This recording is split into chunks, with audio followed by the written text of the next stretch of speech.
공무원 비리가 또 터졌습니다. 이번에는 지인들까지 동원해 공금을 횡령한 공무원이 적발됐습니다. 제주에 여행 온 외국인 여고생이 성폭행당하고 돈까지 빼앗겨 충격을 주고 있습니다. 마을 신에게 안녕과 번영을 비는 돛제가 지역의 특색과 정체성을 담아낸 축제로 재탄생했습니다. 4.3을 비롯한 역사 왜곡 논란을 낳은 교학사 한국사 교과서를 선정한 학교가 제주 지역에는 한 곳도 없습니다.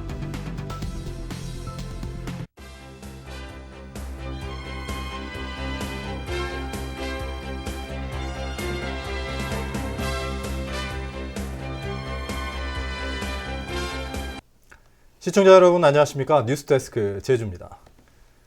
올해는 유난히도 공무원들의 비리 사건이 많았던 한 해였는데요. 이번에는 지인들까지 동원해 공금을 횡령한 공무원이 적발됐습니다. 조인호 기자입니다. 공금 횡령 사건이 발생한 곳은 제주도가 직영하는 한 관광지 관리사무소입니다.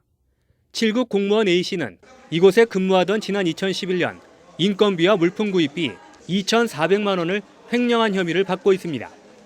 감사위원회 조사 결과 A씨는 지인들에게 부탁해 예금 통장을 만든 뒤 이들이 인부로 일한 것처럼 속여 통장으로 인건비를 입금받고 물품을 구입한 것처럼 허위 공문서도 꾸민 것으로 드러났습니다.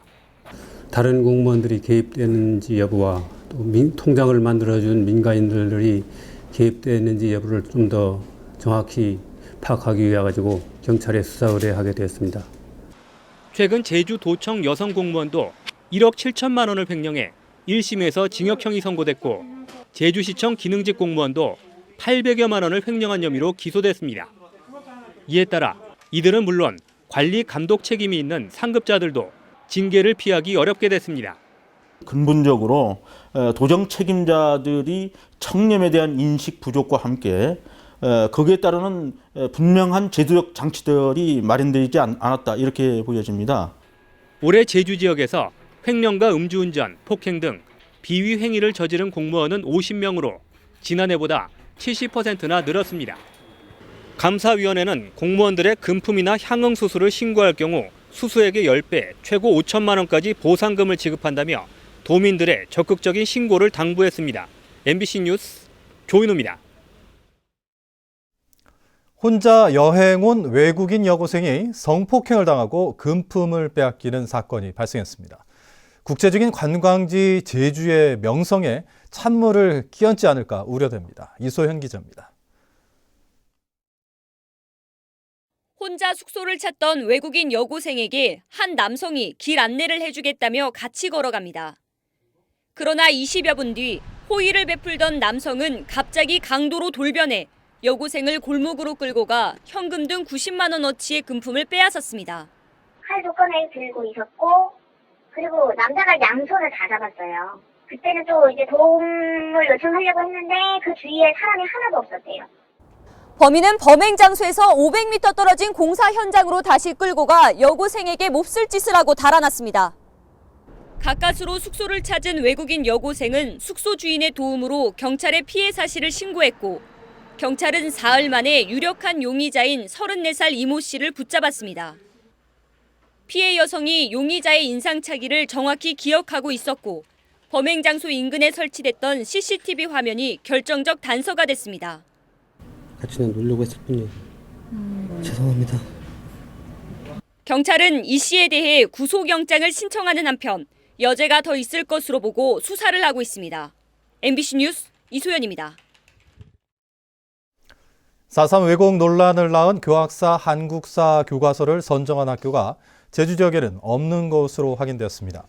제주도 교육청에 따르면 도내 20개 고등학교가 교과서 선정을 마무리한 가운데 교학사의 한국사 교과서를 선택한 학교는 한 곳도 없습니다. 도내 30개 고등학교 가운데 2, 3학년에 역사 교과를 편성한 나머지 10개 고등학교는 내년 말 교과서를 선정할 예정입니다. 한국사 과목은 내년부터 고등학교 교과 과정에 포함되는데 교학사는 4.3을 비롯해 근현대사 전반에 대해 친일, 우편향적 기술로 논란을 빚었습니다. 혹시 돛제라고 들어보셨습니까? 마을 신에게 안녕과 번영을 위해 돼지를 바치는 제사인데요. 조상의 지혜와 마을 문화가 담긴 돛제가 지질문화축제로 재탄생했습니다. 박주연 기자가 다녀왔습니다. 마을 주민들이 정성을 다해 삶은 돼지고기를 제사상에 올립니다. 마을 신에게 돼지를 바치고 마을의 안녕과 번영을 비는 돛제를 지내는 겁니다. 주민들의 이제 화합도 도모하고 암령도 기원하는 그런 행사였는데 3년이나 5년에 한 번씩 이렇게 지금도 이렇게 저희 마을에 있는 그 가정에서는 행해지고 있습니다. 제가 끝나자 돼지고기와 각종 음식을 나눠 먹는 도출염이 이어졌습니다. 옛 제주 사람들은 돼지를 키우면 부와 행운을 가져다 준다고 여겨왔습니다. 또 제주 화산토에 맞는 거름까지 생산해주기 때문에 제주와 떼려야 뗄 수 없는 존재였습니다. 화산섬 제주의 열악한 지질적인 특성을 극복하기 위한 조상들의 지혜와 마을 문화가 만난 지질문화 축제로 김영리 돛제가 처음 열렸습니다. 돼지를 키우는 화장실인 도통실을 처음 본 관광객들은 신기한 표정입니다. 와서 보니까 되게 이렇게 좀 다른 지역에서 볼 수 없는 독특한 문화가 있는 것 같아서 되게 재밌고 다채롭습니다. 네.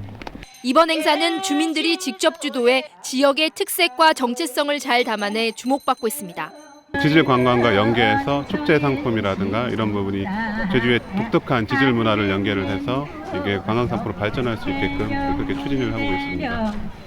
관광공사는 앞으로 마을별 지질 관광 테마를 발굴하고 마을에 맞는 다양한 체험 상품을 개발할 계획입니다. MBC 뉴스 박주연입니다.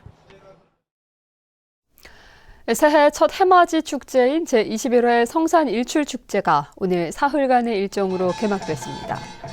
축제 첫날인 오늘은 자연유산 탐방 프로그램과 문화공연 한마당을 시작으로 내일은 길트기와 달집 전화, 마지막 날인 새해 1월 1일에는 해맞이와 떡국 나눔 행사가 펼쳐집니다. 한편 새해 첫 해돋이를 보려는 탐방객들을 위해 1월 1일 새벽 0시부터 낮 12시까지 성산일출봉이 무료로 개방됩니다. 한편 제주지방은 내일과 모레 구름이 조금 끼거나 대체로 맑아 새해 일출을 볼 수 있겠다고 제주지방 기상청은 예보했습니다. 계사년 한 해가 저물고 있습니다. 제주는 관광객 1000만 시대, 인구 60만 시대를 열었지만 사상 최악의 가뭄과 소나무 재선충 확산 등의 어려움을 겪었습니다. 올해는 말 그대로 다사다난했는데요. 제주 MBC가 선정한 2013년 10대 뉴스를 영상으로 정리했습니다.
밥 처물려면 폭도들 목을 따오라고 이 새끼들아.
네, 다음 소식입니다. 제주도는 오늘 건축물 고도관리 기본계획이 반영된 국제자유도시 종합계획 변경안을 심의하고 원안 통과시켰습니다. 이에 따라 제주시 구도심 일대와 도시계획시설 등 특정 지역의 건축물 고도가 용도지역별 최고 높이의 140%까지 완화됩니다. 또 읍면지역의 경우 도시관리지역에서 우수 건축물 현상 공모로 채택된 건축물에 한해 최고 높이를 130%까지 허용합니다. 제주도는 내년 2월 제주도의회 동의 절차가 마무리되면 상반기부터 시행할 방침입니다. 다음은 희망 2014 나눔 캠페인 성금을 보내주신 분들입니다. 제주도 화물자동차 운송주선사업협회 임원과 회원들이 30만 원을 보내주신 것을 비롯해 한림학원장협의회에서 30만 원, 김도일, 김우일 형제가 11만 610원, 남문종합상사, 카스전자저울 제주점 고상흥 대표가 10만 원, 산지어민회 양기홍 회장과 회원들이 50만 원을 보내주셨습니다. 고맙습니다. 뉴스데스크 제주였습니다. 여러분 고맙습니다.